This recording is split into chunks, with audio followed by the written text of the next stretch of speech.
what is health in general. In the earlier times, health was believed to be what? These four humors. इनका balance बिगड़ गया तो we say that there is ill health. Then we saw what WHO meaning of health is. उसके बाद हमने देखा what is ma'am a healthy person. Yes. Ma'am वो hide कर दो ना वो नीचे गूगल का. What a healthy person is more capable of as compared to a diseased person. Then we saw what are the parameters to stay healthy. एक person को अगर हेल्दी रहना है तो what all parameters that person will have to follow. Then disease is what? Anything which is discomforting the ease is disease. So then we classified the diseases into various forms. The first one was duration, short duration, long duration. Then the second one was spread. How does it spread? Whether it is communicable, it is non-communicable. The third one was whether it is present by birth or it is present, it is acquired after birth. After birth अगर वो person को हुई है तो it is an acquired one, and congenital अगर है तो it is by birth. उसके बाद हमने देखा positive agent, bacteria, virus, protozoans, fungus, helminths. ये चैप्टर में ऐसे ही क्लासिफाई किया है हमने डिजीजेस को. So today we are going to see the bacterial diseases which bacteria are going to cause. So whatever is the causative agent, now we saw that this causative agent is the pathogen. Causative agent of disease is called pathogen. It can enter the body by various means. It can multiply, it can interfere in the body, adapt होगा internal environment में और body की morphology और function को damage करेगा.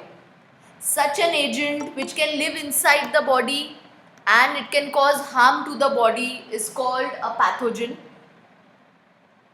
Then etiology according to the cause of the disease. Diseases can be classified depending on कौन उनको cause कर रहा है. So physical agents, chemical agents. Then we have biological infective agents जिसमें बैक्टीरिया, वायरस, फंगाई, प्रोटोजोन्स ये सब आएंगे. Biological means living infective agents. Then nutritive agents, mechanical agents when there is any injury. उसके बाद हमने देखा poor hygiene diseases which are purely because of poor hygiene. मतलब hygiene practices correct कर लिए तो डिजीज ठीक हो जाएगी. Then lifestyle diseases which are because of smoking, alcohol, drugs. We also wrote in this diseases which are because of less sleep, diseases which are because of not having a good lifestyle. All right, junk food, yes, which are not because of diseases because of not having a healthy lifestyle. तो अगर lifestyle correction कर लिया तो वो disease ठीक हो जाती है. Then we also saw communicable diseases में direct और indirect. So what is direct? How do direct diseases spread? Indirect को कोई ना कोई form लगेगा to be carried to the healthy person. So either it will be through a vector, it will be through a carrier, that is food or water, and then either it will be through articles. मतलब कपड़े, sofa, anything, utensils, glasses, anything which is used by the diseased person, अगर healthy person के contact में आएगा तो it can cause that disease. And some diseases we said can spread through direct and indirect means. Then we saw prophylaxis. So any preventive measure taken to prevent a disease is prophylaxis. जब हम prevent करेंगे, जब हम पहले से precaution ले रहे हैं, like I told you कि हम mask पहन रहे हैं, so that mask is prophylaxis for prevention.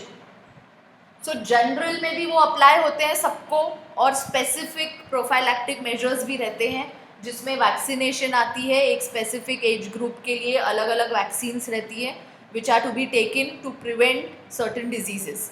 So prophylaxis is preventive measures taken to prevent a disease. देन हमने देखा symptoms which are the science of the disease, body shows, और ये सिम्टम्स हेल्प करते हैं डिजीज को डायग्नोज करने में. We then saw what is treatment. So treatment will be symptom related. अगर फीवर है तो फीवर के लिए ट्रीटमेंट देना पड़ेगा.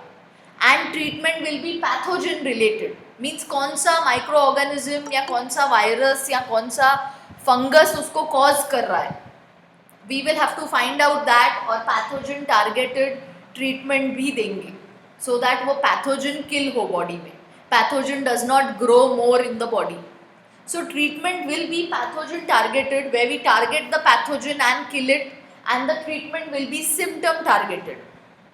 Now next we will come to bacterial diseases. आप लोग लिख लो ये chart. All these diseases will come under bacterial diseases for your MCQs.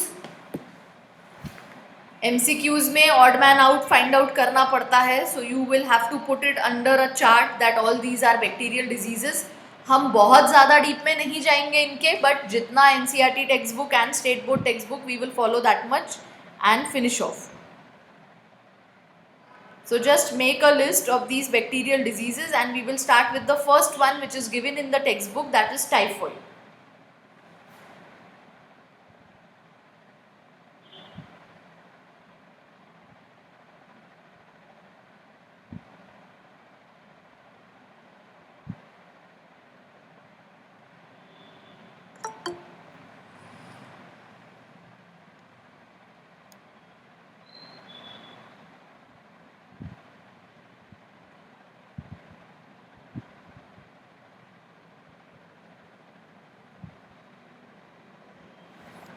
चलो, so we will start with typhoid. So the first one is typhoid. अब ये bacterial disease है, ये तो हम देख ही चुके हैं, it is a bacterial disease. हर डिजीज़ के लिए हम कॉजेटिव एजेंट देखेंगे. We will be seeing the causative agent for each disease, then how is it spreading, what is the prophylaxis, what is the treatment, what are the symptoms, ये हम हर disease के लिए देखेंगे. So now see, the causative agent over here is Salmonella typhi, which is a bacterium, and this is a gram-negative bacterium. It is an MCQ. Salmonella typhi, इसको S typhi भी बोलते हैं. It is also called S typhi. So Salmonella typhi, it is a gram-negative bacterium, which is the causative agent for typhoid. Spread is through direct intestinal discharge of the typhoid carrier or orally through contaminated food and water. So या तो ये Salmonella typhi ये आ जाएगा on the fecal matter, in the fecal matter of the infected person, और फिर वहाँ से जो flies वगैरह contaminate करेगी food को, water को, it can spread through oral route, मतलब we are eating it, we are drinking water, उससे भी हो सकता है, और direct intestinal discharge of the typhoid carrier से भी हो सकता है. So whatever the carrier is discharging from the body, वहाँ से जो Salmonella typhi है, even that can come in contact and it can directly spread. The other route is oral route through contaminated food and water.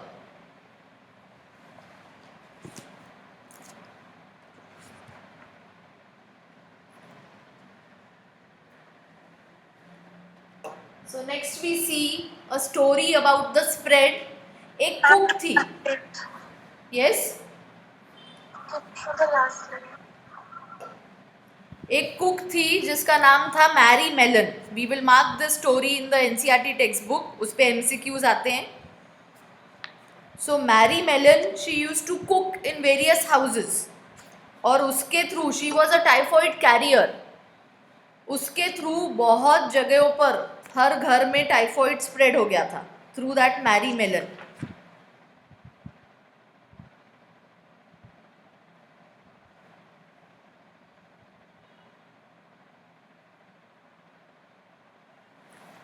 So you can add over here through contaminated food and water. This will be through the insects, which will transfer bacteria to the food material. Insects like the housefly,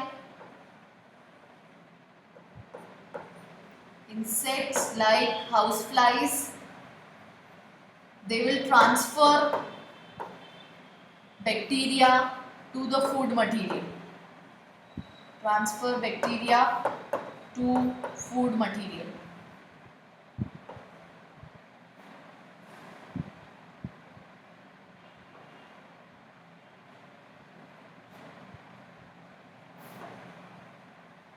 food material.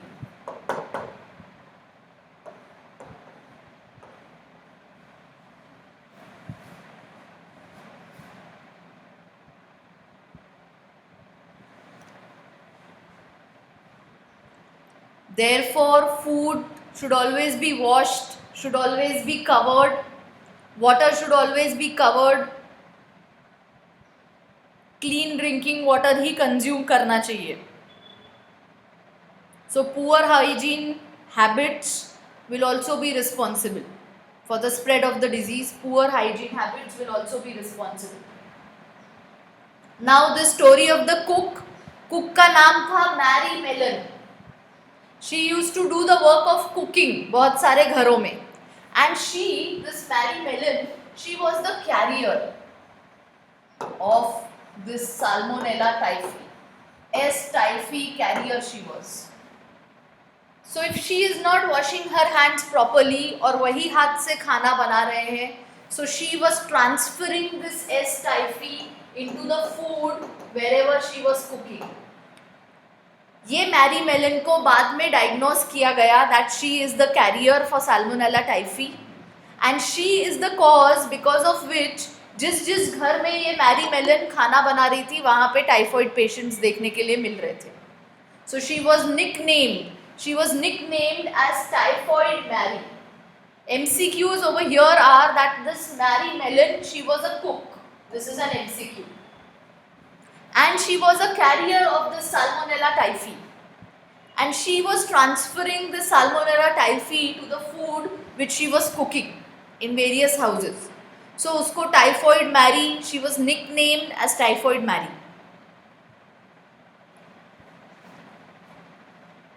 Next, symptoms.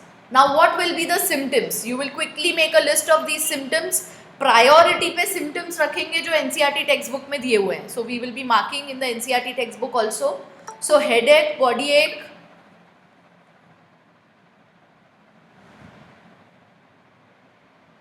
Stomach pain. KA stands for known as. So known as, अगर ये known as लिखना है तो उसको K/A लिखते हैं. Known as जैसे treatment को लिखते हैं T, capital T/t is treatment. So this is known as KA. Symptoms are headache, body ache, stomach pen.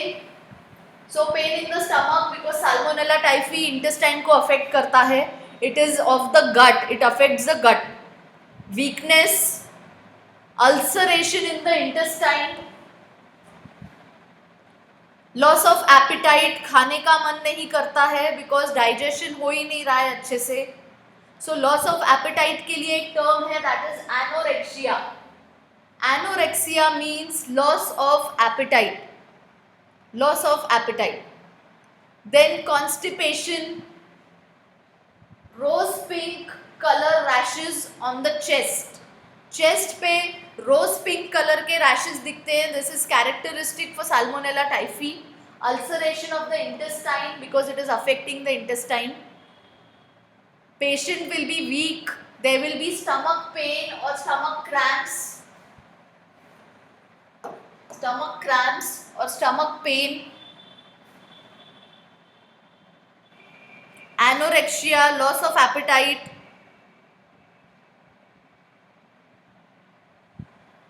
Apart from this fever रहेगा.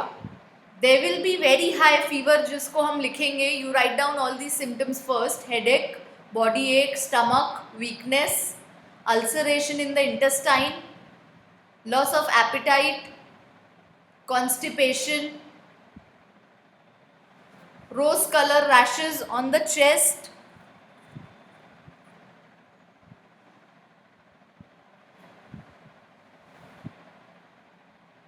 so next, classic typhoid fever which is very high fever of 103 to 104 degree Fahrenheit. If I want to write it in degree centigrades, it will be 39 to 40 degree centigrades. Fever को pyrexia भी बोलते हैं. MCQ, pyrexia is fever. Pyrexia means heat. Heat तो जब body heated up हो जाती है उसको फीवर बोलते हैं. So it is also called pyrexia.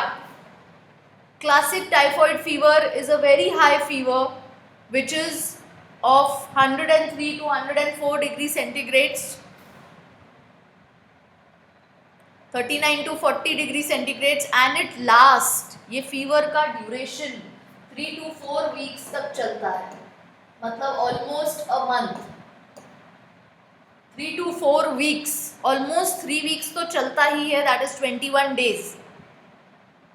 So in the first week there is afternoon fever spike. Afternoon में फीवर स्पाइक होता है बॉडी में फर्स्ट वीक में. In the second week there is fever spike throughout the day. Throughout the day body heated up रहती है, but characteristic है कि first week में सिर्फ आफ्टरनून आवर्स में फीवर स्पाइक रहता है. In the morning and in the evening there is no fever spike. The body is having normal temperature. MCQ. Second week fever spike is throughout the day and high temperatures persist. In the third week धीरे धीरे fever कम होते आता है in the third and the fourth week. For some patients it goes till the fourth week. For some patients third week के बाद gradually धीरे धीरे normal पे फीवर आ जाएगा. So this is called classic typhoid fever. Typhoid में देखने के लिए मिलते हैं इतने high temperatures, fever which is lasting for almost 21 days. अब 3 वीक को हम लोग 21 डेज भी लिखते हैं. सो fever that is lasting for 21 days. Fever spike is in the afternoon. इसको हम कंपेयर करेंगे बाद में मलेरियल फीवर से. सो आई विल टेल यू कि क्या डिफरेंसेस हैं जो डॉक्टर डायग्नोज करता है कि मलेरियल फीवर है कि टाइफॉइड फीवर है. So first week afternoon spike, second week fever spike throughout the day, third week, fourth week gradual reduction in fever. Gradual मतलब धीरे धीरे fever reduce होते आएगा. It is going to come in a very slow gradual reduction way. All these will be the symptoms. This type of fever, because it is affecting the gut, it is also called hepatic fever. इसको hepatic fever भी बोलते हैं because it is affecting the digestive system. Sorry, not hepatic fever. Hepatic will be related to the liver. It is called enteric fever. Enteric fever because enterocytes are related to the intestine. It is also called enteric fever.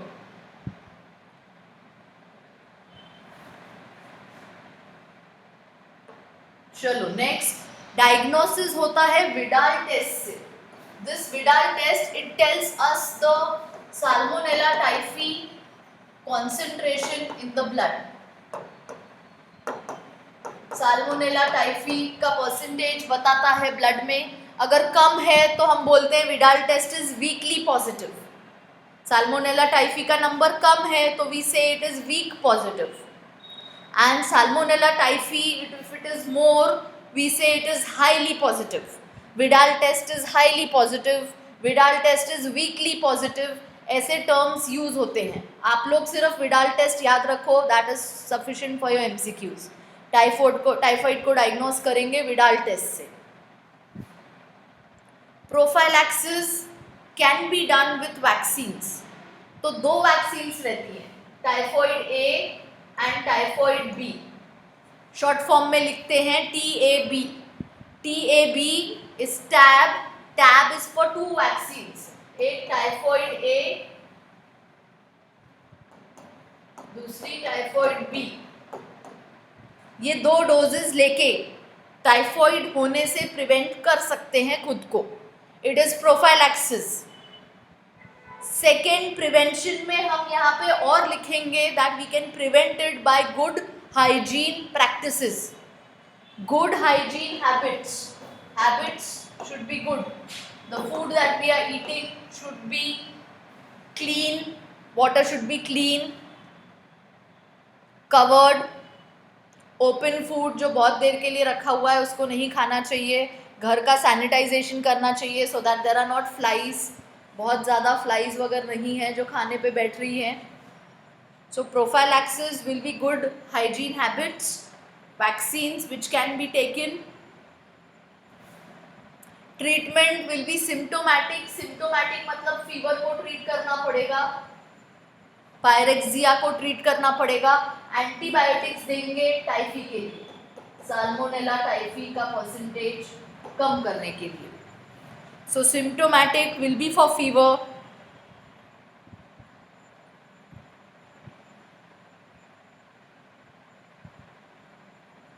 And antibiotics will be to reduce salmonella typhi percentage in the body. So ये fever वाले drugs को antipyretic drugs भी बोलते हैं. Antipyretic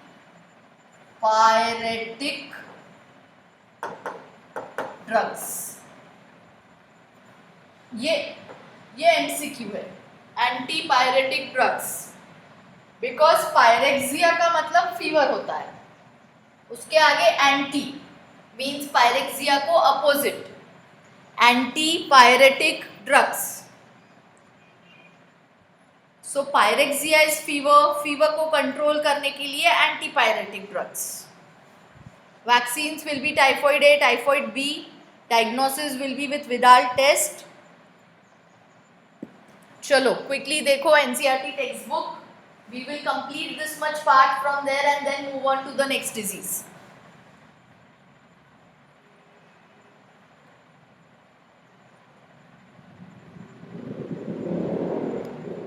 All right, so page number 146. Last paragraph. उसके ऊपर तक हमने we had read yesterday. Now the last paragraph. Salmonella typhi is a pathogenic bacterium. Pathogenic मतलब disease causing. Body में जाके अडेप्ट करेगा और बॉडी की फंक्शनिंग को डिस्टर्ब करेगा. It is pathogenic which causes typhoid fever in human beings. These pathogens generally enter the small intestine. हाँ, small intestine is also an MCQ over here, not the large intestine. These pathogens, they grow, they flourish in the small intestine through food and water contaminated with them. Salmonella typhi से जो food और पानी contaminate हुआ है उसके through खाना जब small intestine में पहुंचेगा, this Salmonella typhi it reaches the small intestine through food and water contaminated with them and migrate to other organs through blood. बाकी की बॉडी में ब्लड के थ्रू माइग्रेट करेंगे. Sustained high fever 39 to 40 degree centigrades. You will also write it in Fahrenheit, 103 to 104 degree Fahrenheit. Weakness, stomach pain, constipation, headache and loss of appetite. Loss of appetite means anorexia are some of the common symptoms of this disease. Intestinal perforation हो जाएगा. Now because intestine को ये intestine में lodge हो गए हैं, वहाँ पे inflammation cause कर रहे हैं, तो intestine perforate हो जाता है. थ्रू एंड थ्रू परफोरेट कर देंगे इंटेस्टाइन को. एंड डेथ में occur in severe cases. So very severe cases में जब साल्मोनेला टाइफी का कॉन्सेंट्रेशन बहुत हाई हो गया है, it can lead to intestinal perforation. ऐसे केसेस में सर्जरी भी करनी पड़ती है बहुत बार for the intestinal repair. Typhoid fever could be confirmed by Widal test MCQ. A classic case in medicine is that of Mary Mellon, MCQ. Mary Mellon is nicknamed Typhoid Mary, MCQ. She was a cook by profession, MCQ. She was a typhoid carrier who continued to spread typhoid for several years through the food she prepared. So this Mary Mellon, उसको खुद को typhoid नहीं था. The salmonella concentration was very less in the body. But she was a carrier for the salmonella typhi.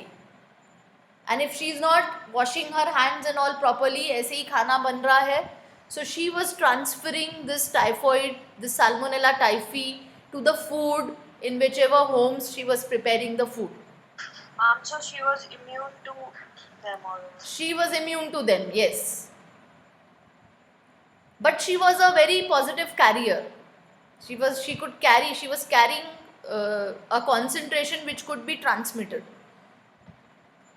So this Mary Mellon, this name comes in MCQs. She was a carrier, this comes in MCQs. She is nickname typhoid Mary, she was a cook by profession, Widal test, ये सारे MCQs typhoid के ऊपर आएंगे। और कुछ text books में आपको यहाँ पे डायरिया दिखेगा कॉन्स्टिपेशन की जगह in the symptoms, but we will strictly go with the NCERT symptoms. So constipation, although we feel कि डायरिया भी हो सकता है because the digestive system is not working properly, but यहाँ पे कॉन्स्टिपेशन होगा। So we will go with NCERT symptoms, और किसी भी टेक्स्ट बुक के सिम्टम्स फॉलो नहीं करेंगे। वॉट इज गिवन हियर, यहाँ पे वो वाले पहले फॉलो होंगे for any disease for that matter. चलो let us continue now. So next disease ना, सो हमने टाइफॉइड के बारे में ये सारी चीजें देखी। We saw the causative agent, we saw how it is going to spread, bacterial है ये हमने देखा, मैरी मेलन का स्टोरी देखा, then we saw the symptoms, we saw the classic typhoid fever की कैसे डायग्नोस होता है। Fever is also called pyrexia, this is again an MCQ। ये temperatures 103 to 104 degree Fahrenheit, 39 to 40 degree centigrade, these again are MCQs. And then we saw what do we do to diagnose it, what can be the prophylaxis, कैसे prevent कर सकते हैं, and what will be the treatment. We now come to the second disease, that is pneumonia. Pneumonia. So causative agent for pneumonia there are two, actually there are four, but आपके text book के हिसाब से ये दो at priority, that is Diplococcus pneumoniae, which is also called Streptococcus pneumoniae. ये diplo word आता है because ये दो ऐसे कोकाए रहते हैं। So diplo word comes from that, from the structure of the streptococcus pneumoniae. इसको डिप्लोकोकस निमोनी भी बोलते हैं, उसी को स्ट्रेप्टोकोकस निमोनी भी बोलते हैं। So the causative agent is either diplococcus pneumoniae और स्ट्रेप्टोकोकस निमोनी, और the second one it is Haemophilus influenza, Haemophilus influenza. And some mycoplasms and viruses can also cause pneumonia. जैसे हमने अभी कोरोना वायरस में भी देखा, it causes pneumonia. Pneumonia is inflammation of the lungs, all right, जिसकी वजह से सबका chest X-ray हो रहा था. So some viruses they can also cause pneumonia. Some mycoplasms they can also cause pneumonia. But for you, it will be in priority with the bacteria, that is Diplococcus pneumoniae and the Haemophilus influenza. ये दोनों bacteria हैं, हम इसको bacterial diseases में ही देखेंगे। We will be putting it under bacterial disease. The causative agent is bacteria, Diplococcus pneumoniae and Haemophilus influenza. उसी को Streptococcus pneumoniae बोलते हैं। Now next, let us see the spread. Spread will be direct through droplet infection. जब कोई patient, pneumonia वाला patient जब sneeze करेगा, जब कफ करेगा, तो एयर में जो ड्रॉपलेट्स गिरेंगे, ड्रॉपलेट्स जो आएंगे एयर में, if they are inhaled by a healthy person, then pneumonia can spread directly. And secondly, when this person is sneezing, coughing, तो जब वो यूटेंसिल्स यूज़ कर रहा है, जो क्लोथ्स उस पर्सन को पहने हुए हैं, वो ड्रॉपलेट्स उन सब पे भी जाते हैं. तो अगर वो क्लोथ्स को वॉश किए बगैर, यूटेंसिल्स, ग्लासेस को वॉश किए बगैर, if a healthy person is sharing the clothes of a person who is having pneumonia, sharing utensils with a person who is having pneumonia, तो वो स्प्रेड होगा हेल्दी इंडिविजुअल को भी. So it can be directly through droplet infection, air से inhale किया directly, और it can be bye sharing glasses, utensils, clothes with the infected person, because infected person के clothes ये इन्फेक्टेड रहेंगे with that diplococcus pneumonia. So it can directly come to a healthy person also. Next, let us see the symptoms. Fever, chills. Chills means ठंडक. ऐसे fever में ठंडी लगती है patient को, चिली लगता है. Headache, cough, but cough with sputum. Sputum is बलगम. बलगम के साथ जो खांसी आती है, it is not dry cough. Dry cough is जिसमें बलगम नहीं आता है. So this is cough with sputum. It infects alveoli of the lungs. The alveoli, they get filled with fluid. जब alveoli affect होंगे, वो fluid से भर जाएंगे, तो breathing में difficulty होती है. There is difficulty in breathing. Because of this difficulty in breathing, chest में pain होता है, तो chest pain भी उसका symptom होगा. Because sputum fill up हो गया है यहाँ पे, alveoli filled हो गए, lungs alveoli fill हो गए fluid से. There is accumulation of mucus in the bronchioles.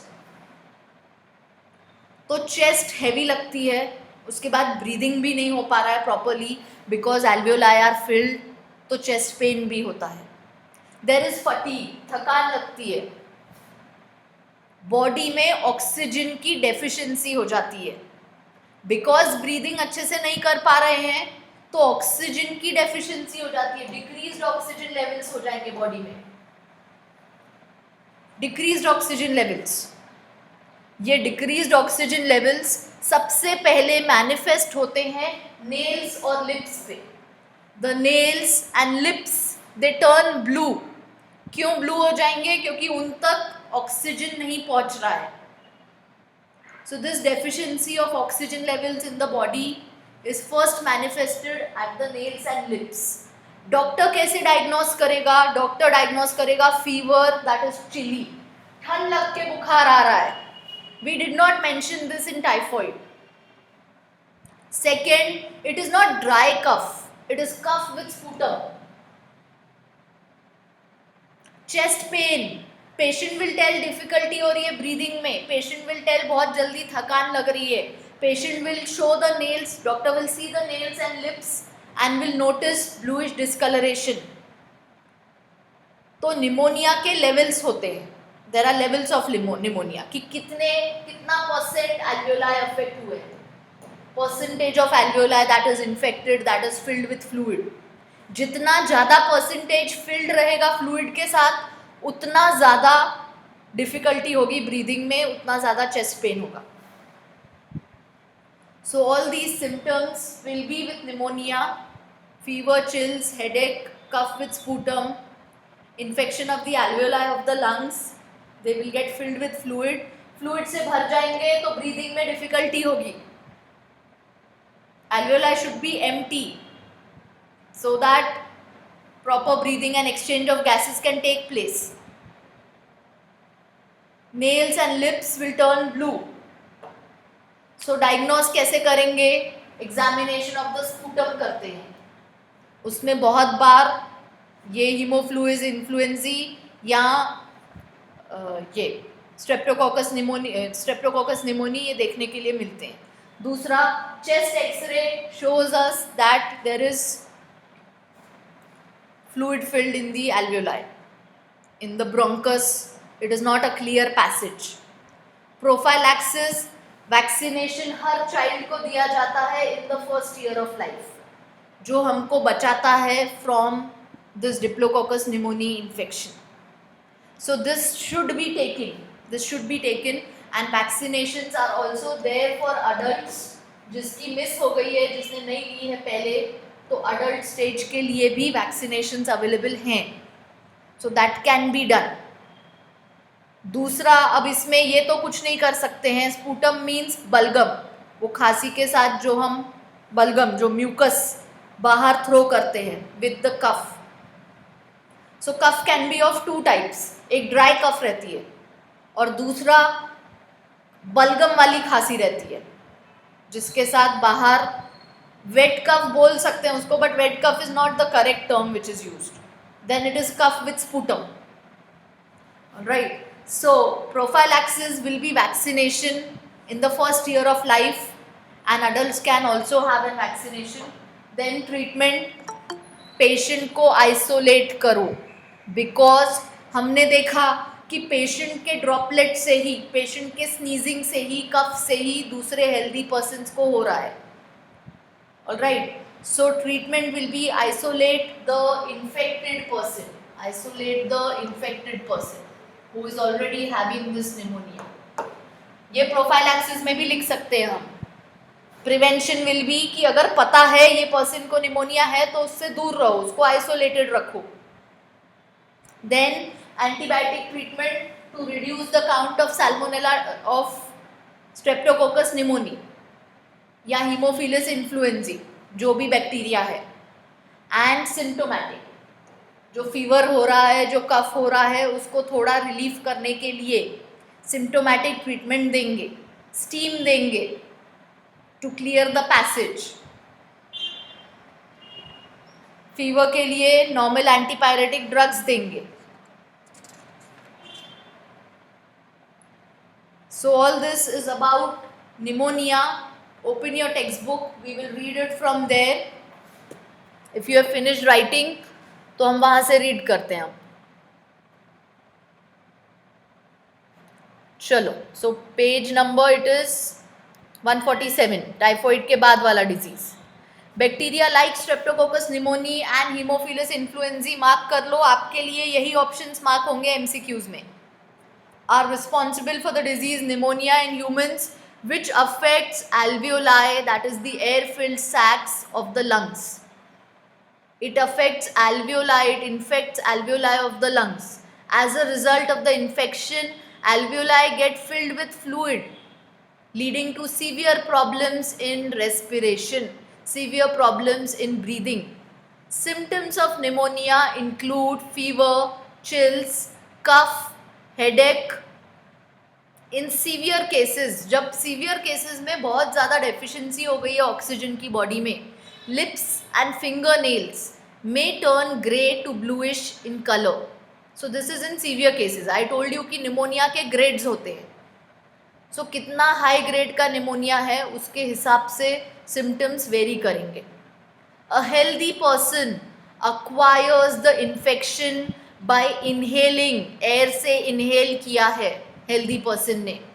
The droplets और aerosols released by an infected person और even by sharing glasses and utensils with an infected person. Dysentery, plague, diphtheria etcetera some of the other bacterial diseases in man. So हम ये कुछ देखेंगे, some other bacterial diseases which are not given over here, we will C. But priority पे MCQs के लिए आपके लिए typhoid important है और निमोनिया इम्पॉर्टेंट है जो टेक्स्ट बुक में दिए हुए हैं. चलो, so now we will see the other ones in very short. Next disease is diphtheria. Diphtheria, the causative agent is corynebacterium diphtheriae. You will write this. Diphtheria का positive agent. अब now needless to say it is a bacteria, it's a bacteria. Corynebacterium diphtheriae is the positive agent. Match the following. Diphtheria के साथ corynebacterium diphtheriae.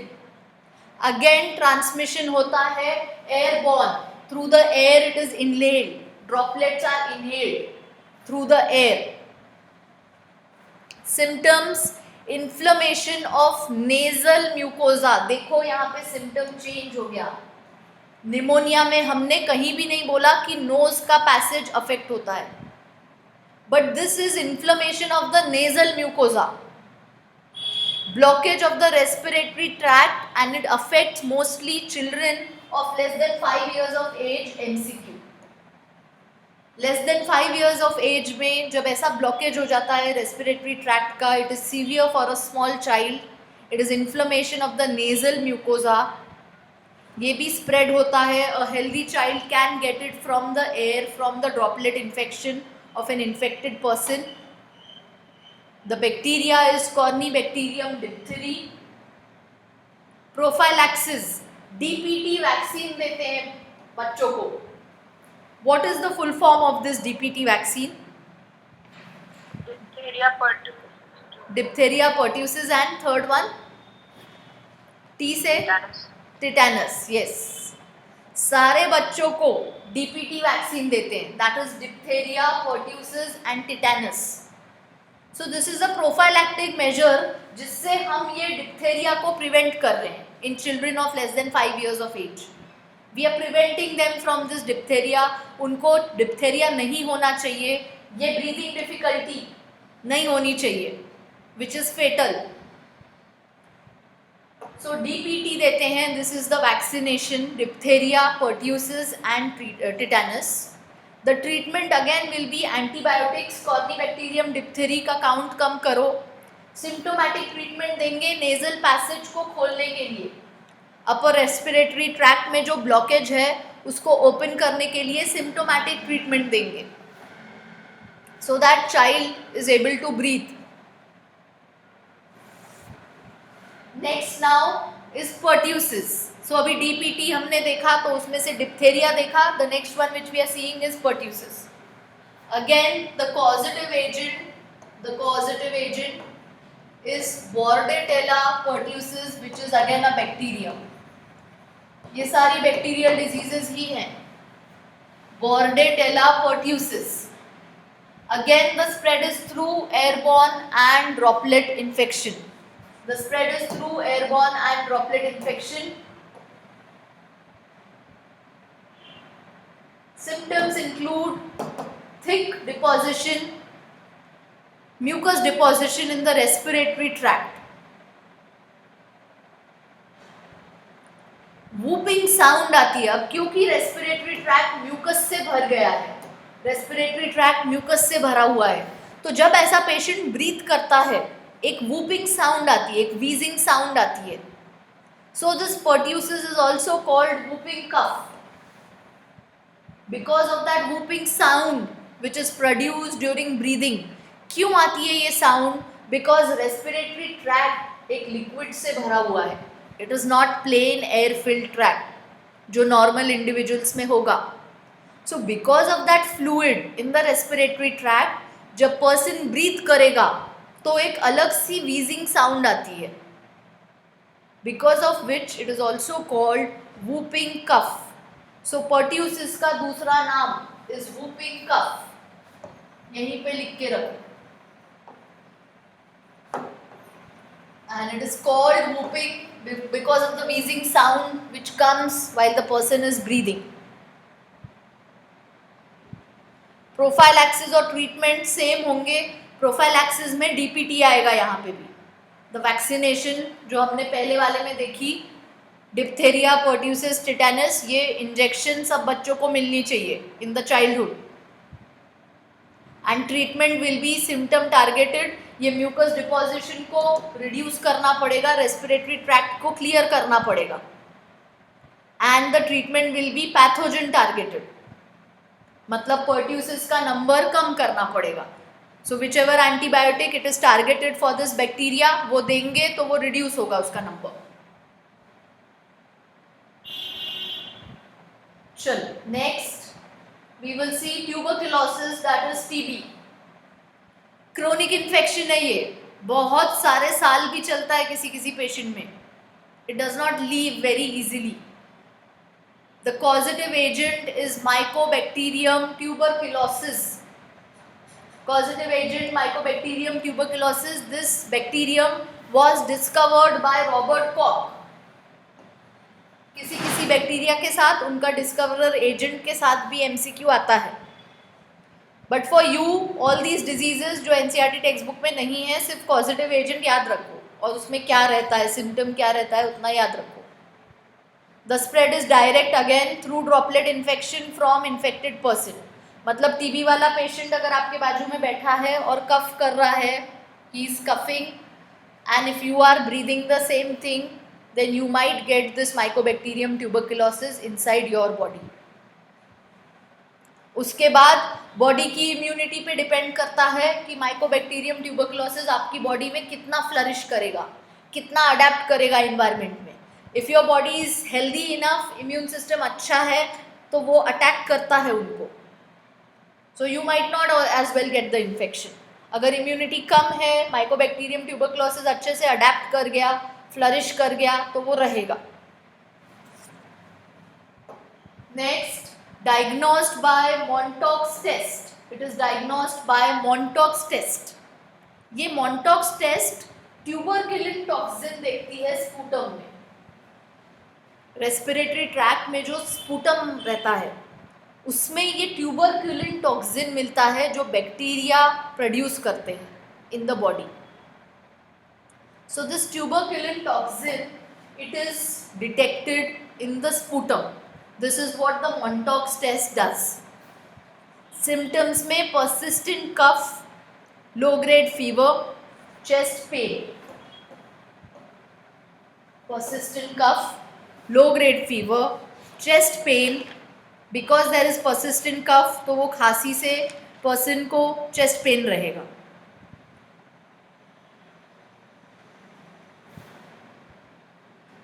There are some more symptoms to it. Yes, if it is untreated for longer time, sputum जो है वो bloody हो जाएगा. अब क्यों sputum में ब्लड निकलेगा, बलगम में क्यों ब्लड निकलेगा? बिकॉज थ्रोट के ब्लड वेसल्स ये कफ कर करके, खांसी हो के ब्लड वेसल्स रप्चर हो गए. बिकॉज थ्रोट के ब्लड वेसल्स रप्चर हो जाते हैं तो उनका जो थोड़ा थोड़ा ब्लड है वो स्पूटम के साथ बाहर आता है. This is due to long duration coughing. Bloody sputum, it comes out, the blood comes out with the sputum. Lack of sleep, sunken eyes, unexplained weight loss. ये खांसी की वजह से नींद नहीं आती है, पूरा दिन पूरी रात खांसी चलती रहती है. So the patient can not sleep. थोड़ी सी नींद लगती है और फिर से खांसी आएगी तो नींद डिस्टर्ब हो जाती है. अगेन थोड़ा सा नींद आ रही है, फिर से खांसी. So the sleep is disturb. Unexplained weight loss. All these will be the symptoms of TB, which is a chronic disease. पहले पेशेंट ध्यान नहीं देता है, पेशेंट को ऐसा लगता है कि सिंपल खांसी है ठीक हो जाएगी. जब ये खांसी ठीक नहीं होती है 2 महीने 3 महीने, that is the time the patient goes to the doctor. कुछ पेशेंट तब भी नहीं जाते हैं. दे फील कि खांसी ठीक हो जाएगी, खांसी का सिम्टोमेटिक ट्रीटमेंट लेते हैं. खांसी का सिम्टोमेटिक ट्रीटमेंट होगा will be any syrup, any medicine with that patient is taking so that खांसी से रिलीफ मिले. बट पैथोजन को ट्रीट करना is important. We have to treat the pathogen. Antibiotic लेना पड़ेगा. सिम्टोमेटिक ट्रीटमेंट से टेम्पररी रिलीफ तो मिलेगा, this will give temporary relief. खांसी से रिलीफ मिल जाएगा. But what about mycobacterium tuberculosis जो है ब्लड में, उसको ट्रीट करना पड़ेगा तो एंटीबायोटिक्स लेने पड़ेंगे. BCG vaccine is the vaccine for prophylaxis of tuberculosis which is again given to every child. It is given to every child so that tuberculosis के लिए ऑलरेडी बॉडी में अटैकर सेल्स प्रेजेंट रहें. So prophylaxis में vaccine is the BCG vaccine. इसका full form नहीं भी याद रखा तो not a matter for you. यहाँ पे ये Calmette Guerin is the scientist who had discovered this vaccine. Calumet Guerin is the name of the scientist जिसने ये Bacillus vaccine against Mycobacterium tuberculosis discover किया था.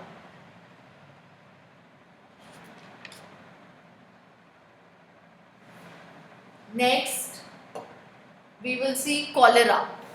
Causative agent is Vibrio cholerae. Vibrio cholerae is a comma-shaped bacteria. It is a comma-shaped bacteria. Comma-shaped means this shaped bacteria. Comma-shaped bacteria.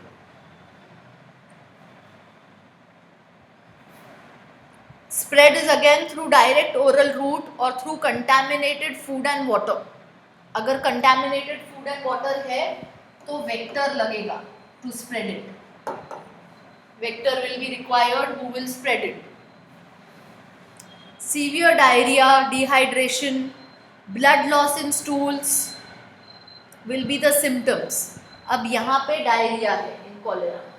Diarrhoea होगा तो body से excessive fluid loss हो रहा है. Fluid loss हो रहा है मतलब डिहाइड्रेशन होगा.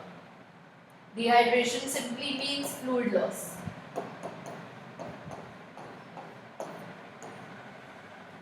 Blood loss in stools. Stools means the fecal matter in feces.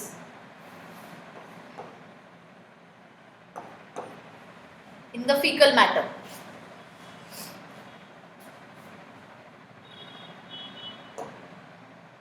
Prophylaxis will be again vaccine and hygiene maintenance. Treatment will be antibiotics, which will be for the Vibrio cholerae, and ORS, which will be for the dehydration. Dehydration के लिए ORS.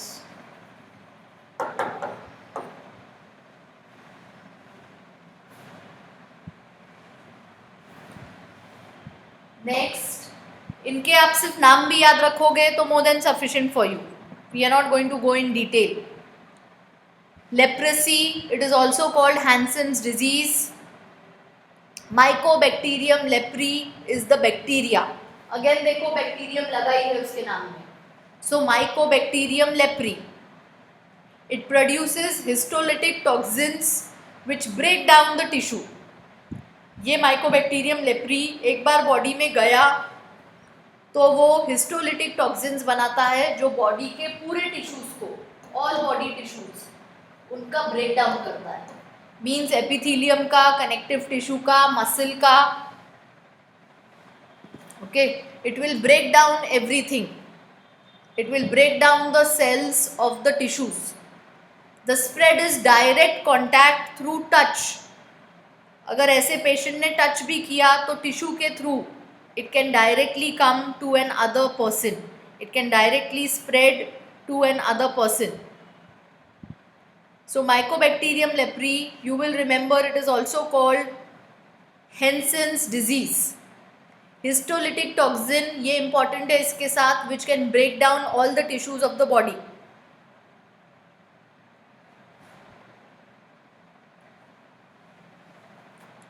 So histolytic means breakdown of the body tissue. Lysis means breakdown. Histo comes from the word histology. Histology is the study of tissues. Structural organization में हमने देखा है. Study of tissues is histology. तो histolytic is breakdown of the tissues. इसीलिए ये patients को isolated रखेंगे. Yes. Ma'am वो ब्रेकडाउन मतलब कैसे करता है? वो टॉक्सिन प्रोड्यूस करके वो टिश्यूज का ब्रेकडाउन करता है. ऑर्गेनिक मैटर को टिश्यू के पूरा डिसॉल्व कर लेगा और उसका ब्रेकडाउन करेगा, उसका लाइसिस करेगा. सिम्टम्स में discolouration of the skin, loss of pigmentation होता है. और क्योंकि पूरे टिश्यूज का डेसिल्यूशन हो रहा है, टिश्यूज का डिस्ट्रक्शन हो रहा है, टिश्यू डिस्ट्रक्शन हो रहा है, इसीलिए बॉडी का मॉर्फोलॉजी, बॉडी के पार्ट्स, उसमें डिफॉर्मिटीज दिखेगी. क्योंकि मसल का ब्रेकडाउन हो रहा है, बोन का ब्रेकडाउन हो रहा है, एपिथेलियम का ब्रेकडाउन हो रहा है, कनेक्टिव टिश्यू का ब्रेकडाउन हो रहा है. सो बॉडी पार्ट्स जैसे नॉर्मली दिखते हैं, एक ऑर्गन अगर नॉर्मली ऐसे दिख रहा है, so then you will see deformities in the body parts, in the body organs, because of this tissue destruction. Body parts normal नहीं दिखेंगे, जगह जगह पे डिफॉर्मिटीज दिखेगी, depending on the extent of tissue destruction.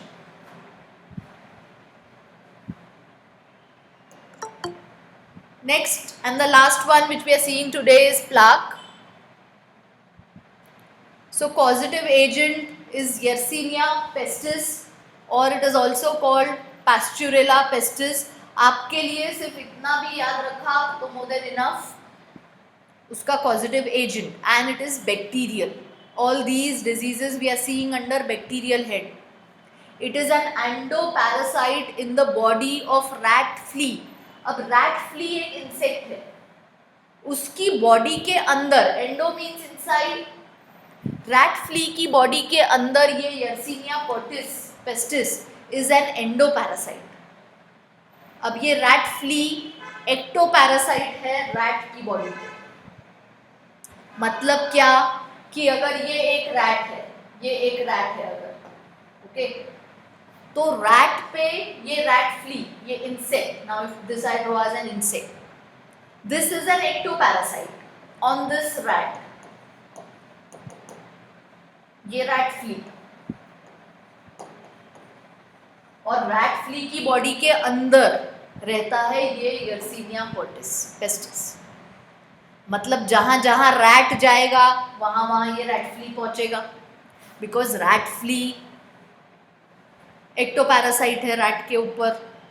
Humans के head में कौन से एक्टोपैरासाइट्स होते हैं? एग्जाम्पल बोलो. Lice. Yes, head lice. We have seen this ectoparasite endoparasite का concept. Dogs के ऊपर कौन से ectoparasites रहते हैं? Organism and population chapter. All right. So अगर ये ectoparasite है rat flea, तो ये rat के ऊपर present रहेगा, rat की body के ऊपर. और rat flea का endoparasite है ये Yersinia pestis, मतलब रैट फ्ली की बॉडी के अंदर. अब जहाँ जहाँ ये रैट घूमेगा उसके साथ रैट फ्ली पहुँचेगी. रैट फ्ली पहुँचेगी तो फिर एक्टोपैरासाइट, ये एंडोपैरासाइट भी पहुँचेगा वहाँ पे. So it spreads through rats. Rat is the vector.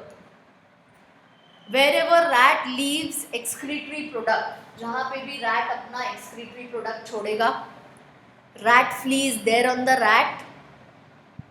वो rat flea वो excretory product के साथ this Yersinia pestis is there, this will come out. Okay, it is inside the body of the rat flea. ये rat के feces के ऊपर आ जाएगा, excretory product पे आ जाएगा, and wherever this rat is going, this plaque can spread. Symptoms 3 type के: bubonic plaque, swelling of lymph nodes. Pulmonary plague नाम से ही बता रहा है infection of respiratory tract. And septicemic plague is inflammation और infection of the complete blood. So 3 type के रहेंगे. इसमें से सबसे सीवियर वाला रहेगा जो लिम्फ नोड्स को अफेक्ट कर रहा है. This will be the most severe, but ये आपके लिए नहीं है. आप सिर्फ याद रखो कि लिम्फ नोड्स की स्वेलिंग हो सकती है, रेस्पिरेटरी ट्रैक्ट की इन्फेक्शन होगी और ब्लड का इन्फेक्शन हो सकता है. Next, prophylaxis is to kill rats, maintain hygiene. Treatment is antibiotic. Again, symptomatic. Symptomatic treatment देंगे जो भी respiratory tract का involvement है, but antibiotics will be essential against the bacteria. उनका नंबर कम करने के लिए, बैक्टीरिया के लिए antibiotics will be essential. चलो, so here we will stop today. All the bacterial diseases. कल कंटिन्यू करेंगे एक वायरल डिजीज जो टेक्स्ट बुक में दिया हुआ है और उसके बाद मलेरिया का life cycle in detail. So tomorrow we will see in detail the life cycle of malaria.